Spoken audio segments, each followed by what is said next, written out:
Morning कक्षा 4 बच्चे अपनी हिंदी व्याकरण की पुस्तक निकालिए और उसमें निकालिए अध्याय 5। अध्याय 5 आपका है संज्ञा। ठीक है, संज्ञा के बारे में हमने पढ़ा था कल। ठीक है, तो संज्ञा के हमने क्या पढ़े थे, इसमें हमने भेद भी पढ़े थे। संज्ञा अलग अलग प्रकार की होती है ना। हमने क्या क्या पढ़े थे, संज्ञा के जो भेद होते हैं वो कौन कौन से होते हैं। व्यक्तिवाचक संज्ञा, जातिवाचक संज्ञा और भाववाचक संज्ञा। तो आज इन्हीं के हम अभ्यास कर लेते हैं। तो लिखित प्रश्न और मौखिक प्रश्न हम अपनी कॉपी में करेंगे, बाकी हम अपनी पुस्तक में ही भरेंगे। तो देखिए, सबसे पहले देखिए, आप सही विकल्प पर सही का निशान लगाइए। व्यक्तिवाचक संज्ञा शब्द है।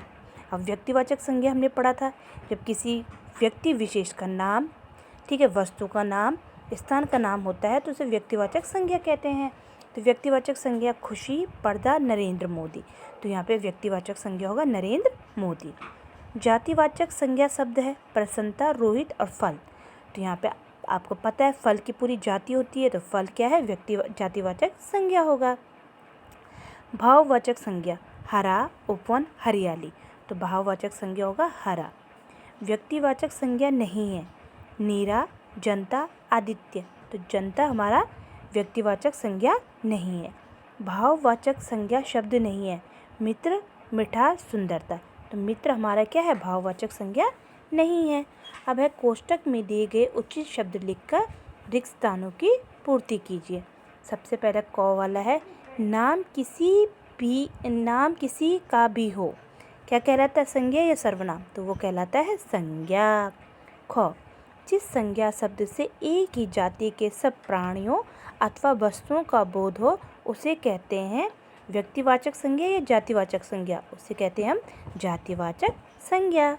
गौ किसी व्यक्ति, वस्तु, स्थान या भाव आदि के नाम को भाषा कहते हैं संज्ञा, तो उसे हम कहते हैं संज्ञा। ख है जिस संज्ञा शब्द से किसी विशेष व्यक्ति, स्थान या वस्तु का बोध हो उसे भाववाचक या व्यक्तिवाचक संज्ञा कहते हैं, उसे हम कहते हैं व्यक्तिवाचक संज्ञा। ठीक है, अब ये है चौथा वाला। देखिए, निम्नलिखित वाक्यों में संज्ञा शब्दों को रेखांकित कीजिए और संज्ञा का भेद भी लिखिए। ठीक है, संज्ञा के भेद भी आपको लिखने हैं। जैसे ताजमहल आगरा में है, तो ताजमहल आगरा दोनों क्या है, विशेष स्थान के नाम है, तो ये व्यक्तिवाचक संज्ञा होंगे। फूल मत तोड़ो, तो फूल क्या हो जाएगा, हमारा संज्ञा है। कौन सा संज्ञा है, जातिवाचक संज्ञा। अब देखिए, धोनी बेहतरीन खिलाड़ी है, तो इसमें क्या होगा, इसमें जातिवाचक नहीं होगा, इसमें धोनी तो खिलाड़ी है, धोनी क्या है, व्यक्तिवाचक है, और खिलाड़ी हमारा क्या है, जातिवाचक। ठीक है, आगे देखते हैं। गौ बचपन सबको अच्छा लगता है, तो बचपन क्या है, भाववाचक संज्ञा। तरबूज में मिठास है, तो तरबूज और मिठास, तो तरबूज तो क्या हो गया आपका व्यक्तिवाचक संज्ञा और मिठास हो गया आपकी भाववाचक संज्ञा। ठीक है, अब देखिए, सही वचन के सामने सही और गलत के सामने गलत का निशान लगाना है। पेड़ पौधों के नाम नहीं होते हैं, नाम नहीं होते हैं पेड़ पौधों के, गलत। पेड़ पौधों के भी हम नाम होते हैं। ठीक है, जैसे हम आम का पेड़ है ना, केले का पेड़ बोलते हैं ना, नींबू का पेड़। वीरता, यौवन और बुढ़ापा व्यक्तिवाचक संज्ञा है, तो गलत। ये क्या है, वीरता, यौवन और बुढ़ापा हमारा भाववाचक संज्ञा कहलाता है, तो ये भी गलत होगा। जिस संज्ञा शब्द से पूरी जाति का पता चले उसे जातिवाचक संज्ञा कहते हैं, बिल्कुल सही। नदी, लड़का और फूल जातिवाचक संज्ञा है, सही।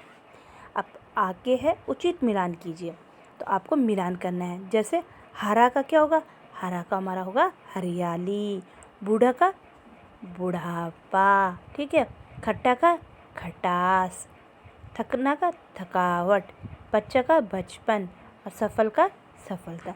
तो इस प्रकार से आपको मैच करना है। रचनात्मक कार्य बहुत आसान है, आपको इसी प्रकार से करना है। वैसे मैंने आपकी बुक में भी भर रखा है, लेकिन फिर भी देख लीजिए। निम्नलिखित शब्दों के भाववाचक रूप भरकर वर्ग तालिका पूरी कीजिए। अब देखिए किस प्रकार से हो रखा है ये। मीठा, तो हमने यहाँ से भरा मिठास। खट्टा, खटास। पढ़ना, पढ़ाई। लिखना, लिखाई। ठीक है, आगे बढ़ते हैं।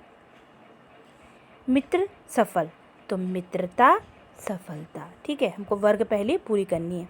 थकना, सजाना, तो थकावट, सजावट। ठीक है, अब नीचे दे रखा आपको निम्नलिखित शब्दों में से संज्ञा शब्द छांटकर उचित शीर्षक शब्दों में लिखिए।